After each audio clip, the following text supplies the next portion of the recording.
study has actually been pretty cool.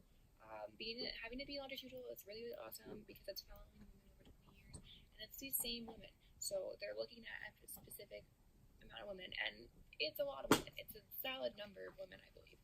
So it's over like 2,000, and following up them every 5 years was really, really nice. The response rate was not that great, but still, it's pretty good considering it being 20 years.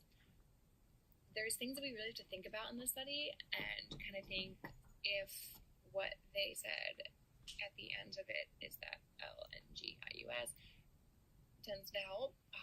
We have to think about kind of one, the study did end in 2001 and we are now in 2019, so there's been a lot of new birth control that's come out, a lot of things that people have been trying. But also, I think some of the things to think about is that decline in response rate. Since the study was 20 years, that decline in response rate does affect their data, because what if some of these women who would have responded, it was a little bit different. And it also was really, really hard to tell if the woman actually did or did not deliver a child. Yes, you could answer yes or no, but considering that this is a area where you send out a questionnaire, send it back, you can't double check on all 2,000 of these women to make sure, hey, did you give birth to the kid or not? So that's something to think of, and that whole child aspect plays a big role into the copper, the COC, and the LNIUD. They also did not include women who were pregnant or breastfeeding at the time. So any of these women who were pregnant or breastfeeding at the time were not included, so their kind of questionnaire was mixed out. It also didn't include any diagnosis or treatment of endometriosis of the participant. So if a participant had endo and they didn't know, that could influence kind of the dysmenorrhea that they're experiencing, and they didn't know if someone had endo or any other type of disease that can affect the pain that a woman feels during this time. But so there's a lack there where there could have been a little bit of confusion with it being dysmenorrhea or endo or anything else. And they also didn't separate the brand or manufacturer of the IUD.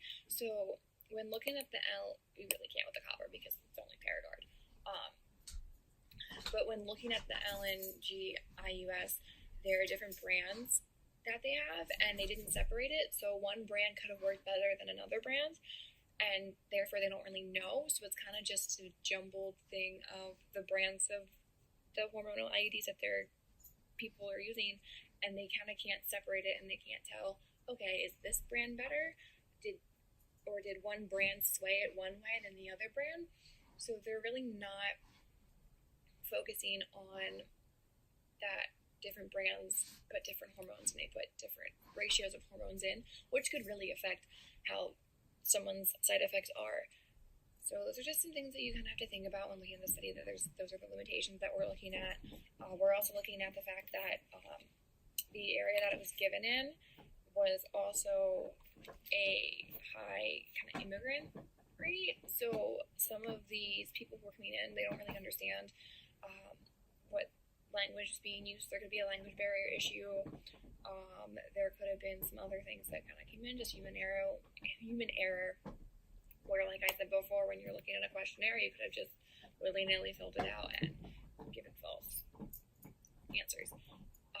But overall, this all kind of plays into if we should really look at if the hormonal IUD is the best option for women with dysmenorrhea, and if it should be pushed, if someone is diagnosed with it, should be pushed that should be the birth control, that should be the treatment compared to other treatment that is out there for it.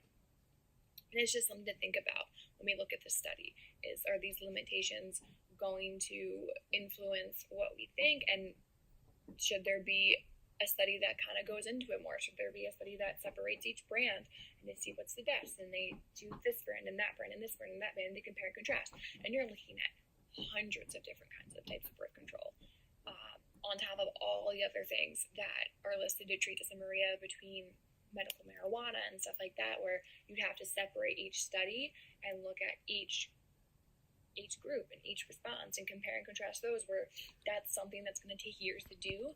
So it's just really important to think, what is the best option, and is the IUD that best option?